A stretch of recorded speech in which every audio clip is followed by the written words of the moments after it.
জাকাত শব্দের আবিধানিক অর্থ হচ্ছে, জাকাত শব্দটি জাক্কু শব্দ থেকে এসছে, যার অর্থ হচ্ছে পবিত্রতা। কি পবিত্র হবে? জাকাত দিলে মানুষের মাল সম্পদ সেটা পবিত্র হয়ে যাবে, এবং ওই খাবার তিনি যে খাবেন সেই খাবার খেয়ে যে রক্ত সঞ্চালন হবে, রক্ত হবে, মাংস গঠিত হবে, সেটাও তার শরীরের জন্য পবিত্রতা অর্জন করবে। সুবহানাল্লাহ। আমরা স্বল্প কথায় যেটা কথা আর কি। এরপরে জাকাত মানে হলো আধিক্য। আধিক্য এর মানে হচ্ছে সংখ্যাধিক্যের তুলনায় অনেক ব্যাপক। সেই ব্যাপক কি? স্বাভাবিকভাবেই আপনি আল্লাহকে দেবেন, আল্লাহর হুকুম মানবেন, আর আল্লাহর কাজ হচ্ছে বান্দার জন্য রহম করম বরকত দিয়ে বান্দার মালকে, সংসারটাকে শান্তিময় করে দেওয়া। সুবহানাল্লাহ।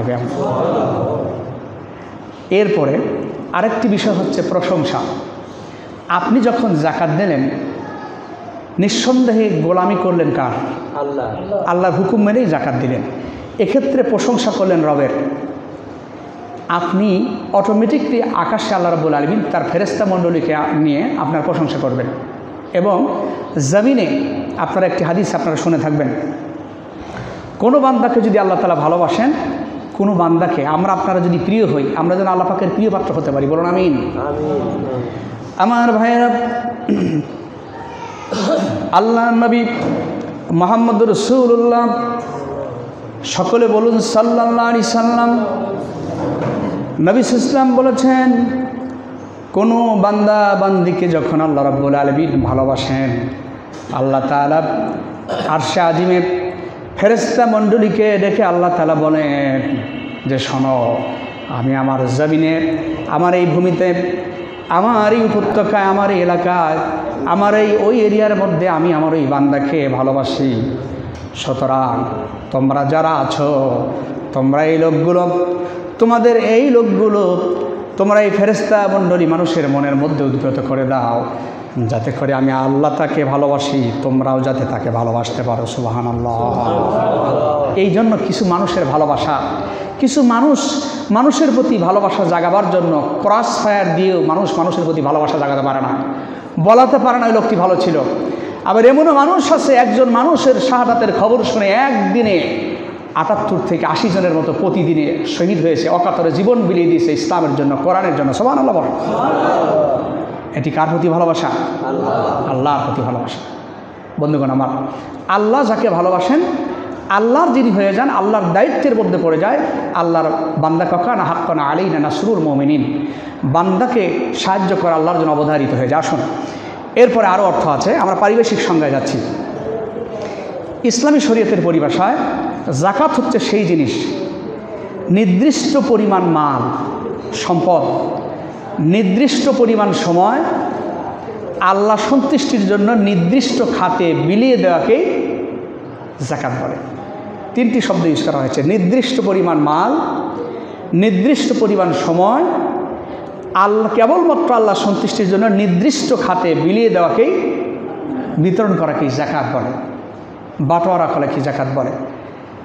আমি আপনার জাকাত দিলাম, জাকাত সব আলাদা করে ফেললাম, কিন্তু জাকাতের যে নীতি, জাকাতের ৮টা খাত, এটা বেঁধে দিয়েছে কোন মসজিদের হুজুর যেন? বলেন তো দেখি। জাকাতের যে 8টা খাত, এটি কোনো মসজিদের হুজুর বেঁধে দিয়েছেন? আল্লাহ বেঁধে দিয়েছেন। হ্যাঁ, এই কথাটাই বলতে চাচ্ছিলাম। সূরা তাওবায় আল্লাহ রাব্বুল আলামিন জাকাতের 8 খাতের কথা বর্ণনা করেছেন। এই খাতের বাইরে আপনি যত বড় মুসল্লি হন আর ইমাম হন, যত বড় মসজিদের মুহতামিম আর খাদেম হন না কেন, এই 8 খাতের বাইরে আপনি জাকাত দিতে পারবেন না। কথা ক্লিয়ার? আসুন, এবারে আমরা সরাসরি সমস্ত নবী আলাইহিসসালাতু ওয়াসসালাম এবং রসুলদের ব্যাপারে এবং কোরআনে কারীম থেকে, কোরআনিক ভার্স থেকে, কোরআনের আয়াতে কারিমা থেকে আমরা জাকাত শব্দের উপরে কোথায় কোথায় আল্লাহ তাআলা বলেছেন ব্যাপক, যেহেতু এই যে কথা বললাম যে এত আয়াত, 50-100 আয়াত আপনাদের শোনানো, ওই তো বললাম যে এটা জমার খুতবা সংক্ষেপিত হবে, সেই হিসেবে মাঝে মাঝে থেকে আমি বলার চেষ্টা করব। আল্লাহ আমাদের বোঝার এবং বলার এবং আমলের জন্য তৌফিক দান করুন। সকলে বলুন আমিন। আল্লাহ রাব্বুল আলামিন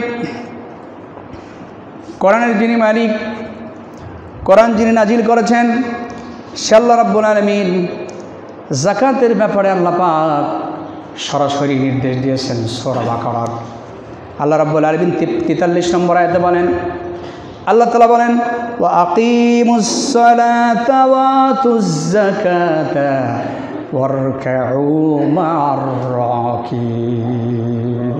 আল্লাহু আকবার। আকিমুস সালাহ, কায়েম মানে হচ্ছে প্রতিষ্ঠা করা, কামিয়াব করা, স্থায়ী করা। যেমন আমি আমার ছোট্ট একটু ভাষায় বলি, আপনারা ভালো বুঝবেন। এই আপনাদের বেড়ার পাশেই যে নদীতে বয়ে গেল, এই নদীর নাম কি আপনাদের পাশ দিয়ে? হোরাসাগর, যাই বলেন, হোরাসাগর বলেন। আল্লাহ না করুন, আল্লাহ না করুন, কখনও যদি ভাঙনি ধরে, এরকম কোনো অবস্থা যদি থাকে, ভাঙন ধরে, তাহলে অনেকেই নদীর তীরের যে জমিগুলোকে গ্রামের ভাষায় বলতে থাকে, যদি ভাষাটা আরবি, মুরব্বিয়ান কেসেমের যারা, তারা বলতে থাকে জমিন ওটা নদীর তীরে আসে ঠিক, কিন্তু ওটা কামিয়াবি জমি না। কামিয়াবি বলতে এই স্থায়ী জমি না, কখন ভাঙে কখন ওঠে আল্লাহ, কতক্ষণ দেখেন আল্লাহ ভালো জানেন। তো কামিয়াব মানে হচ্ছে স্থায়ী হওয়া, প্রতিষ্ঠিত থাকা, মানে চালু থাকা, জারি থাকা, সব মিলে কথা হচ্ছে আকিবুস সালাহ, নামাজ প্রতিষ্ঠা করো, ওয়াতুজ যাকাত, আর যাকাত প্রদান করো। কথাকার আল্লাহ। নামাজের সাথে যাকাতের ওতপ্রোত এরকম অসাধারণ সম্পর্ক। এরপরে কি বললেন? ওরকাউ মা'আর রাকিন। সহজ সাবলীল অর্থটা হচ্ছে রুকুকারীদের সাথে তোমরা রুকু করো। এইখানে আকিন শব্দটি অর্ডার, অর্ডার মানে হচ্ছে নির্দেশ, আদেশ, যার আরবি হচ্ছে আমর, বাংলা হচ্ছে আদেশ। আকিমুস সালাহ, নামাজ প্রতিষ্ঠা করো, আতুজ যাকাত, যাকাত প্রদান করো। ওরকাউ, তোমরা রুকু করো, বিনয়ী হও, মা'আর রাকিন, রুকুকারীদের সাথে। এখন এখানে শুধুমাত্র সালাতের ভিতরে যে রুকু, এই রুকুর কথাই বলা হয় নাই। এই রুকু মানে হচ্ছে আল্লাহর বিধানের, সামগ্রিক বিধানের সামনে মাথা নত করে সব বিধান মেনে নাও। সুবহানাল্লাহি ওয়া বিহামদিহি। আপনি নামাজ পড়বেন একভাবে, তারপরে মেয়ে বিয়ে শাদী দিবেন একভাবে, আর যাকাতের ব্যাপারে আপনি চিন্তা করবেন যে না, আমি অন্য পথ অবলম্বন করবেন। আর যাকাতও যাও দিলেন, আপনি আপনার মানে পলিটিক্যাল পার্টির ব্যাপারটা করবেন হচ্ছে ইসলামী পলিটিক্যাল পার্টির সাথে আপনি সম্পৃক্ত থাকবেন না, তা আপনার হতে পারে না। কারণ আপনাকে তুমিনুনা বিবাদিল কিতাব ওয়া তাকফুরুনা বিবাদ। আল্লাহ পাক কোরআনে বলেছেন, তোমরা কি কোরআনের এক অংশকে মানো, অন্য অংশকে অস্বীকার করো? আপনারা আমাকে বলুন তো দেখি, কোনো শিলাবৃষ্টিজনিত রাত্রে কোনো মানুষ অর্ধেকটা পা বাইরে রেখে বডিটা অর্ধেক, মানে পায়ের এই বডিটুকুন যদি বারান্দার ভিতরে রাখে, ঘরের ভিতরে রাখে, শিলাবৃষ্টি পড়ছে পায়ের উপরে, আপনারা আমাকে বলুন, তাহলে শিলাবৃষ্টি যার পায়ের উপরে পড়লো, উনি কি ব্যথা পাবে কি ব্যথা পাবে না? পাবে কি না? এই যে ব্যথা পাবে, পায়ের উপরে পড়বে, এটা ঘন্টায় কমপক্ষে 70 মাইল বেগে গিয়ে তার মানে সেলের মধ্যে এটা জাগ্রত করবে যে হ্যাঁ তুমি ব্যথা পাচ্ছ, তোমাকে পা গুটায় নেওয়া দরকার। শীতের সময় প্রচণ্ড শীত, কনকনে ঠান্ডা, এই ঠান্ডার সময় আপনি আমি, মায়েরা হোক এবং ভাইয়েরা হোক, এই সময়ে যদি আমরা শীতের কনকনে ঠান্ডার মধ্যে যদি হাঁটুটুকুন না ঢেকে বডিটুকুন ঢাকেন, অথবা কোমর পর্যন্ত ঢাকলেন, আটটুকু ঢাকলেন না, শীত নিবারণ হবে তো নাকি? হবে কি? পরিপূর্ণ শীত নিবারণ সম্ভব হবে না। এজন্য আল্লাহ রাব্বুল আলামিন কোরআনে কারীমের মধ্যে বলেছেন, ইয়া আইয়ুহাল্লাযীনা আমানু দুখুলু ফিস-সিলমি কাফা ওয়া লা তাত্তাবিউ খুতুওয়াতিশ শাইতান। আল্লাহ তাআলা বলেছেন, ওহে বিশ্বাসী বান্দাগণ, উদখুলু মানে তোমরা ঢুকে যাও, তোমরা প্রবেশ করো, সেগা আমার আদেশ সুক্রিয়া। আল্লাহ জুমার সেগা ব্যবহার করেছেন বহু বচন। তোমরা প্রবেশ করো ফিস-সিলমি কাফা, ইসলামের মধ্যে সমানভাবে ঢুকে যাও, পরিপূর্ণ ঢুকে যাও। এর মানে হচ্ছে নামাজ পড়বেন যে আল্লাহর আইন মোতাবেক, আমার ভাইয়েরা যাকাত দিবেন যে আল্লাহর আইন মোতাবেক, অন্য কিছু করবেন যে আল্লাহর আইন মোতাবেক।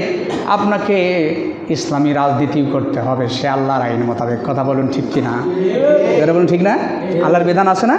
আছে। সব কিছুতে আল্লাহ পাকের হুদুদ আছে। যাই হোক, আসুন আমরা চলে যাচ্ছি, মূল কথা হচ্ছে আমাদের আজকের আলোচনা হচ্ছে যাকাত। এরপর আল্লাহ রাব্বুল আলামিন কোরআনে কারিমের মধ্যে বানি ইসরাইলদের ব্যাপারে আল্লাহ সূরা বাকারার 83 নম্বর আয়াতে বলেছেন। আগের আয়াত হচ্ছে সূরা বাকারার 43 নম্বর আয়াত, এটি হলো 83 নম্বর আয়াত। আল্লাহ তাআলা বলেন, ওয়াইযা আখাযনা মিসাকা বানি ইসরাঈলা লা তা'বুদুনা ইল্লাল্লাহ ওয়া বিল ওয়ালিদাইনি ইহসানা ওয়া যিল কুরবা ওয়াল ইয়াতামা ওয়াল মাসাকিন ওয়া কুলু লিন-নাসি হুসনা وَأَقِيمُوا الصَّلَاةَ وَآتُوا الزَّكَاةَ ثُمَّ تَوَلَّيْتُمْ إِلَّا قَلِيلًا مِنكُمْ وَأَنْتُمْ مُعْرِضُونَ। আল্লাহ পাক বলছেন, আমি বানি ইসরাইলের কাছ থেকে অঙ্গীকার নিয়েছিলাম, ওয়াদা নিয়েছিলাম। কি করবে তোমরা? তোমরা তোমাদের আল্লাহর ইবাদতের পরপরই পিতামাতার সাথে সৎ আচরণ করবে, তোমাদের নিকটবর্তী প্রতিবেশী এবং তোমাদের মিসকিনদের সাথে ভালো ব্যবহার করবে। শুধু ভালো ব্যবহারই নয়, কুলু লিন-নাসি হুসনা, সকল প্রকার মানুষের সাথে সাদামাটা কথা বলবে, সর্বোত্তম ভাষায় কথা বলার চেষ্টা করবে, ভালোভাবে ভালো ভাষায় কথা বলবে। আর করবে এটা কি? আকিমুস সালাত, নামাজ প্রতিষ্ঠার আন্দোলন করবে। এরপরে ওয়াতুজ যাকাত, যাকাত প্রদান করবে। ভাইরা আমার, আপনারা আমাকে বলুন, যেই পরিবারে আপনি নামাজি, এই যে ভাই, অনেক ভাইয়েরা তাফসীর শোনার জন্য আগে সেই মসজিদে বসে থাকে, যারা এখানে আসছেন আলহামদুলিল্লাহ নামাজি দিনদার। যেই ফ্যামিলিতে নামাজ হয়, সকালবেলায় ফজরের সুন্নাত সালাতটা যদি পড়ে এসে আপনি যদি ফরজ এখানে পড়েন, চোখের আড়মোড়া ভেঙে আপনার ছোট্ট বাচ্চাটা জিজ্ঞেস করবে, আব্বু আপনি এটা কি করছেন, এরকম এরকম করেন কেন? আপনি তখন বোঝাতে পারবেন এটা হচ্ছে ইবাদত, এটা সালাত, এটা নামাজ, এটি আল্লাহর রিজাবন্দি, এটা প্রার্থনা, প্রেয়ার। 5 ওয়াক্ত সালাতের আইন কানুনের মানার ভিতর দিয়ে আল্লাহর গোলামিত্বের পরিচয় দিতে হয়। কথা বলুন ঠিক কিনা? পরের দিন থেকেই বাচ্চা আপনাকে বলবে, আব্বু আপনার সাথে আমি একটু মসজিদে যাব, নিয়ে যাবেন কি? সুবহানাল্লাহ বলবেন না? এই জন্য নবী সাল্লাল্লাহু আলাইহি ওয়াসাল্লাম সুন্নত নামাজ দিতে বলেছেন ঘরে। কারণ হলো রাসূল সাল্লাল্লাহু আলাইহি ওয়াসাল্লাম বলেছেন, তোমরা তোমাদের ঘরটাকে কবরস্থান বানিও না। কবরে সিজদা দেওয়া জায়েজ কি? না। কবরস্থানে সিজদা দেওয়া জায়েজ? হারাম। এই জন্য নবীজি বলেছেন, তোমরা তোমাদের ঘরটাকে, মায়েরা বোনেরা ভাইয়েরা সবাই খেয়াল করুন, তোমাদের ঘরটাকে কবরস্থান বানিও না, গোরস্থান বানিও না। এর মানে ঘরেও সিজদা দাও, তাসবিহ তাহলিল করো, জিকির আজগার করো, তাহলে ঘরটাকে বরকত দিয়ে ভরে দিবেন কে? আল্লাহ পাক। সুতরাং অনেকে আছে মসজিদেই শুধু বেশি ইবাদত বন্দিগি করে, কিন্তু ঘরের সাথে সম্পৃক্ত নাই। আস্তে করে আমাদের সময় উঠে আসে, ছেলেটা জাগতে পারলো না, পুত্রবধূ জাগলো না, তাদের ঘুম ভাঙবে মনে করে আস্তে করে উঠে আসে। এটা কিন্তু সঠিক কাজ হলো না। আপনার কাজ হচ্ছে আজানের পরেই আহলিয়া এবং যারা বাড়িতে আছে পরিবারের সকলকে জাগানোর চেষ্টা করা, শিশু বাচ্চাদেরকে সকালবেলায় জাগানোর চেষ্টা করা। আল্লাহ আমাকে সকলকে তাওফিক দান করুন, বলুন আমিন। বন্ধুগণ আমার, এরপরে আল্লাহ তাআলা কি বললেন? নামাজ এবং যাকাত এটা বললেন। এখন আমি আপনাদেরকে যে কথা বলবো, তাহলে ইসলাম পরিপূর্ণ মানার দিক থেকে সালাত পড়ব যে আল্লাহ রাব্বুল আলামিনের বিধান মোতাবেক, যাকাতও দেব সে আল্লাহর বিধান মোতাবেক। কথা বলো ঠিক কিনা? যাকাত নামাজের পরেই যাকাত, আলহামদুলিল্লাহ। এরপর আল্লাহ তাআলা বলছেন, আল্লাহ রাব্বুল আলামিন দেখেন সূরা বাকারায় কতগুলো আয়াত। আল্লাহ রাব্বুল আলামিন কোরআনে কারিমের সূরা বাকারার 177 নম্বর আয়াতে আল্লাহ বলেছেন, وَأَقَامَ الصَّلَاةَ وَآتَى الزَّكَاةَ وَالْمُوفُونَ بِعَهْدِهِمْ إِذَا عَاهَدُوا وَالصَّابِرِينَ فِي الْبَأْسَاءِ وَالضَّرَّاءِ। জোরে বলুন আল্লাহু আকবার। আল্লাহ বলেন, আকামাস সালাত, নামাজ প্রতিষ্ঠার আন্দোলন করো, ওয়াতাজ যাকাত, আর যাকাত প্রদান করো, অল মুফুনা বিআহদিহিম ইযা আহাদু, আর যদি ওয়াদা করো সেই ওয়াদা আর অঙ্গীকার তোমরা পূর্ণ করো। আল্লাহু আকবার।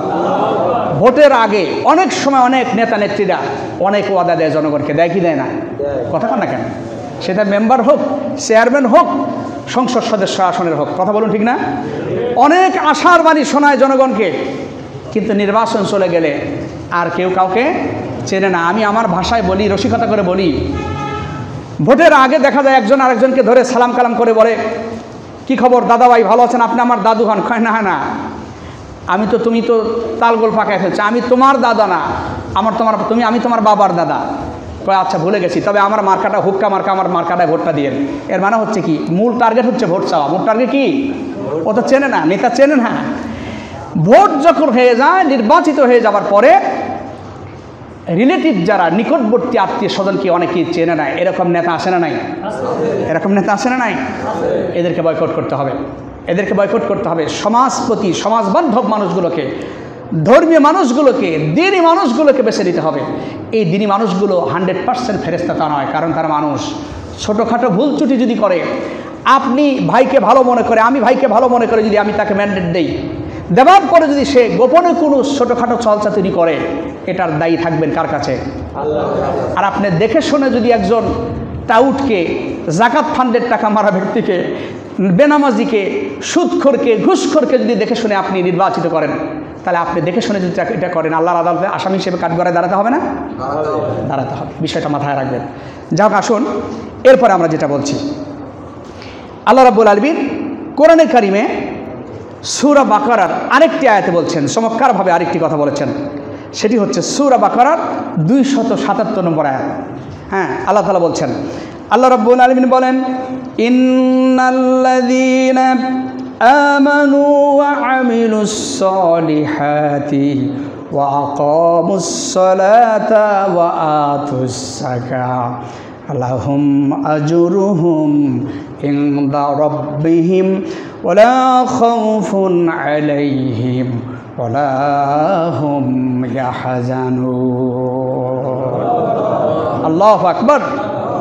আল্লাহ তাআলা বলেন, আল্লাহ আবার শিওর দিয়েছেন, ইন্না, ইন্না হচ্ছে হরফে মুসাব্বাবেল ফেল।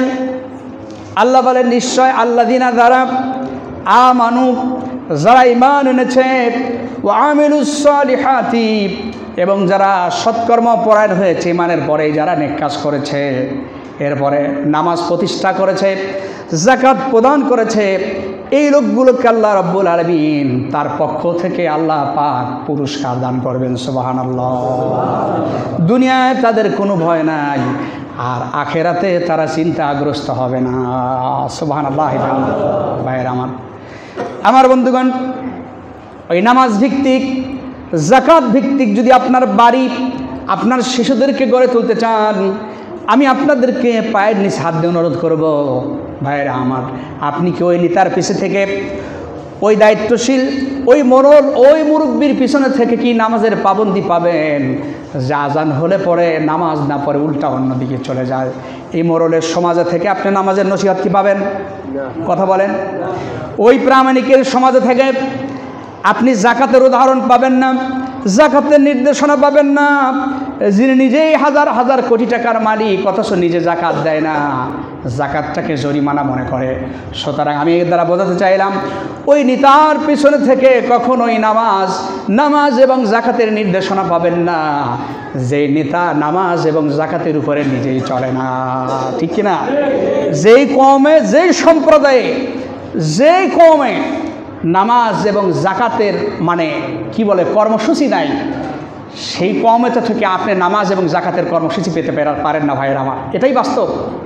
কাঁঠাল গাছ থেকে কখনো আমের আশা করা যায় না, আম গাছ থেকে কাঁঠালের আশা করা যায় না। বিধায় আমি এর আগেও বলতে গিয়ে বলেছি, আতরওয়ালার কাছে যদি থাকেন, আতরের ঘ্রাণ কেনেন আর না কেনেন একটু পাইবেনই। কথা বলেন, ঠিক না? কথা বলুন। আর যদি শুকটানালার কাছে যান, তাহলে অবস্থাটা, শুকটান বুঝতে পারছেন তো নাকি? শুকটানওয়ালার কাছে যদি যান, কয়লাওয়ালার কাছে যদি যান, আপনার আশপাশ থেকে যেভাবেই থাকেন বিড়ির গন্ধ আসবেই। কথা বলুন, ঠিক কিনা? কেউ কেউ বলবেন যে হুজুর, আমি সিয়াম রাখি না, গোপনে গোপনে বিড়ি খাই না, তবে আমি এই অপরাধ করি না, আমি গোপনে গোপনে সিগারেট খাই, দামিটা খাই, নাউজুবিল্লাহ। এই কাজগুলো প্লিজ আপনারা করবেন না। আপনারা অনেক ভদ্র, শিক্ষিত এলাকার মানুষ, সভ্য। আল্লাহ পাক এলাকার মানুষগুলোকে সম্পদে, মালে, জানে, সব কিছুতে আল্লাহ পাক যেন বরকত দিয়ে জমিনটাকে ভরে দেয়। আরও জোরে বলবেন না একটু আল্লাহুম্মা আমিন? জি জি জি। ভাইয়ের আমার, এরপরে আসুন আমরা চলে যাচ্ছি কোরআনে কারিমে সূরা নিসার 4 নম্বর সূরা। আসুন, আল্লাহ পাক বলেছেন কোরআনে কারিমে অসাধারণভাবে, আল্লাহ রাব্বুল আলামিন বলেছেন, সূরা নিসার ভিতরে বলেছেন, আকিমুস সালাতা ওয়া আতুজ যাকাত ফালাম্মা কুতিবা আলাইহিমুল কিতাল। সালাত প্রতিষ্ঠা করো, জাকাত প্রদান করো। আর যখন বললাম যে তোমাদের উপরে যুদ্ধকে ফরজ করা হলো, এই বিধান যখন বললাম তখন তোমরা আজে বাজে বললে। একটা গোষ্ঠীকে কেন্দ্র করে আল্লাহ পাক এটা বলেছেন, আপনারা দেখে নেবেন। তো যাই হোক, আমি যেহেতু লম্বা চওড়া জাকাতের উপরে আলোচনা, লম্বা চওড়া আমি বলেছি যেহেতু ধারাবাহিক আলোচনা হবে, জাকাত এবং সদকাতুল ফিতরের উপরে ধারাবাহিক আলোচনা চলতে থাকবে। যদি সম্ভব হয় জুমার শেষে কি বলে ইনশাআল্লাহ আপনার ঈদ উল ফিতরের পর পর্যন্ত যেতে পারে, কারণ একটি গুরুত্বপূর্ণ আমল। কথা বলে ঠিক কিনা? অনেক নামাজির নামাজ নষ্ট হয়ে যাচ্ছে শুধুমাত্র সঠিকভাবে জাকাত না আদায় করার কারণে। অনেক মানুষের খাবার, হালাল কষ্টের খাবার হারাম হয়ে যাচ্ছে শুধু জাকাত আদায় না করার কারণে। হালাল কষ্ট অর্জিত টাকা অথচ হারাম হয়ে যাচ্ছে। এই জন্য এটা এত গুরুত্বপূর্ণ। সালাতের পরে আমরা ধারাবাহিক বলার চেষ্টা করব, বলবো। এখন এখানে হালকা 1-2 মিনিট বলে থামাই দেবে, কারণ আরেকটি বিষয়ের উপরে যেহেতু কথা বলবো, সেটা হচ্ছে এই, লক্ষ্য করুন। তবে জাকাতের উপরে আগে একটি কথা বলে নিই, যেহেতু আমি 1 সপ্তাহ পর পর আসি। আলহামদুলিল্লাহ, লা ফাকর, আমি কত দিলাম কি করলাম সেটা তো আর বলি নেই। আমি জানি আল্লাহ পাক আমাকে দয়া করেছেন, আমি যাই পারি যাই থাকুক আমার কাছে। আমি গত জমায় আপনাদের কথা বলতে গিয়ে বলেছিলাম যে আজকে কথা বলবো অমুক বিষয়ের উপরে এবং জাকাতের উপরে, বলছিলাম না? আমি কথা কন না কেন? জাকাতের উপরে কিন্তু আমি যেতে পারি নাই। যেতে পারছিলাম কি? যেতে পারি নাই। এর মানে এটা আল্লাহ পাকের দয়া। আমি আলহামদুলিল্লাহ, আমি মনে করলাম যে এটা আল্লাহ পাকের দয়া। আমি এই বিগত সপ্তাহে আমার যা ছিল ছোট্ট মানুষ হিসেবে সব কিছু, আম্মু চলে গেছেন, আম্মুর হাতের কিছু টাকা পয়সা ছিল, মারা গেছেন আপনারা জানেন। আপনাদের সবার আব্বা আম্মাকে সহ, আমার পিতা মাতাকে সহ আল্লাহ মাফ করে জান্নাত নসিব করে দিন। একটু জোরে বলুন না ভাই, আল্লাহুম্মা আমিন। এই সপ্তাহের মাঝে আমি আলহামদুলিল্লাহ আমি এগুলো জাকাতের টাকা আলাদা করে আলহামদুলিল্লাহ বন্টন করে আল্লাহ আপনাদেরকে এই জুমার খুতবায় আমাকে আপনাদের সামনে আসার তৌফিক দান করেছে, আলহামদুলিল্লাহ। তো এটা আমি আল্লাহ পাকের শুকর আদায় করতেছি। কারণ হচ্ছে এই সূরা সফে আল্লাহ বলেছেন 4 নম্বর আয়াতে আল্লাহ বলেছেন, কাবুরা মাকতান ইনদাল্লাহ বিমা ইয়াকুলুনা মা লা তাফআলুন। আল্লাহর কাছে সবচেয়ে রাগের কারণ হচ্ছে এটা, যে বক্তা নিজে যা বলে, মানে বক্তা হোক মানে বক্তা হতে হবে তা না, মানে নিজে যা বলে বান্দা সে নিজেই সেটা আমল করে না। আপনি যদি কোথাও দানের কথা বলেন, আপনাকে চেষ্টা করতে হবে 5 টাকা হলেও আস্তে করে আপনার দিয়ে শুরু করা। কথা বলেন না কেন? কথা বলেন না কেন? আমি এখানে হোক, আমি যেখানে হোক, আমি আলহামদুলিল্লাহ আপনাদের নেক দোয়ায়, আমার আল্লাহ পাকের দয়া ভিক্ষায় আমি চেষ্টা করি বিষয়গুলো। তো বিধায় আমি আজকে কথাটা বলছি, জাকাতের উপর আলোচনা বলছি। সুতরাং যেহেতু 1 সপ্তাহ পরে আল্লাহ নেক হায়াত দিলে, সহি সালামত রাখলে আবার 1 সপ্তাহ পরে দেখা হবে, এই জন্য আপনাদেরকে শুধু মূল আরেকটি কথা বলছি। জাকাতের আলোচনাগুলো, আয়াতগুলো, হাদিসগুলো বাদ রাখলাম, আগামী সপ্তাহে আবার উপস্থাপন হবে ইনশাআল্লাহ। সদকায়ে ফিতর 2টি বিষয়ে গুরুত্বপূর্ণ কথা বলবো। একটি বিষয় হলো এই জাকাত। আপনারা জানেন, সহজ কথা একটি কথা বলে নিই আগে। আপনারা জানেন যে মালের হিসাব হয় হচ্ছে নির্দিষ্ট পরিমাণ। 1 বছর কারো কাছে যদি এই পরিমাণ নগদ অর্থ থাকে, 52.5 তোলা রূপা। একটু জোরে বলেন, কি তোলা রূপা? হ্যাঁ, মুখস্থ করেন, এটা তো জানেন সবাই, 52.5 তোলা। আর এটা ক্লাসের মতো করে আমি আপনাদের কাছ থেকে শিখছি, আপনারা আমাকে হেল্প করেন, হেল্প মি। হ্যাঁ, এরপরে 7.5 তোলা কি কথা বলেন? স্বর্ণ। মাশাআল্লাহ, আবারও বলেন 7.5 তোলা কি? 52.5 তোলা রূপা। এখন প্রশ্ন, আমি জানি সমাজে এমন কিছু মানুষ আছে যে কি দরকার, এই 7-8 লাখ টাকা ঈদের আগে আমার কাছে গচ্ছিত হয়েছে, একসাথে এত টাকা আসছে, এই টাকা আছে, এটা তো টাকাই নেয়, বা 5 লাখ টাকা আছে। 7.5 তোলা স্বর্ণের দাম তো প্রায় 6.5 লক্ষ টাকার ঊর্ধ্বে, অত টাকা তো আমার কাছে নাই, ও দরকার নেই জাকাতের। এরকম কিছু চিন্তার মানুষ থাকতে পারে না? আমি কিন্তু কষ্ট দিয়ে বলতেছি না, আমি আপনাদের বোঝানোর জন্য বলবো। কারণ হচ্ছে আমি দিনের একজন নগণ্য দায়ী। আমি আপনাদেরকে দিনের পথে ডাকতে আসছি, আমি আপনাদের কটাক্ষ করে কষ্ট দিতে আসিনি ভাই। বা শিরুওয়ালা তো বা শিরু, সুসংবাদ দাও, দুঃসংবাদ দিও না। শিরুওয়ালা তো শিরু, সহজ করো, কঠিন বলেছেন মুহাম্মদ রাসূলুল্লাহ সাল্লাল্লাহু আলাইহি ওয়াসাল্লাম। তাহলে এবার আসুন, খুব খেয়াল করবেন। এখন এই মুহূর্তে আল্লাহ রাব্বুল আলামিন যদি বলেন, যেমন আমার একজন টিচার, আমার প্রতিষ্ঠানে 20 জন টিচার, 22 জন টিচার স্টাফ, তো উনি রসিকতা করে, খুব খেয়াল করবেন, কখনো সফরে যদি সাথে সিরাজগঞ্জেও যায়, শুনতেছেন না ভাই? শুনতেছেন না? একটু অলস টাইপের, তো উনি আত্মপক্ষ সমর্থন করতে ভালোবাসে। সিরাজগঞ্জ রোডের এরিয়ার মধ্যে যদি যায়, কখনো মাহফিলে বা আশপাশে যদি যায়, অথবা আপনার এরিয়ার মধ্যে আমার সাথে যদি থাকে, তখন আস্তে করে রসিকতা করে ডাক দিয়ে বলে, হুজুর আজকে কি কসর পড়তে হবে নাকি? এর মানে উনি জানে যে কসর পড়তে গেলে ফরজ কি বলে সুন্নত নাই, কথা কয় না কেন? সুন্নত নাই, নফল নাই, 4 রাকাতে কয় রাকাত মারো? 4 রাকাতে। তাহলে আইলসাদের জন্য সহজ না কঠিন? কথা কন না কেন? সহজ না। মানুষের এটা হচ্ছে, এটা একটা দুর্বলতা। মানুষ সহজটা নিতে চায় খুব তাড়াতাড়ি, মানে নিজেরটা নিতে চায়, অন্যকে দিতে চায় না। কথা বলেন ঠিক কিনা? ঠিক না? হ্যাঁ, এই কথাটাই বলতে চাচ্ছি। এখন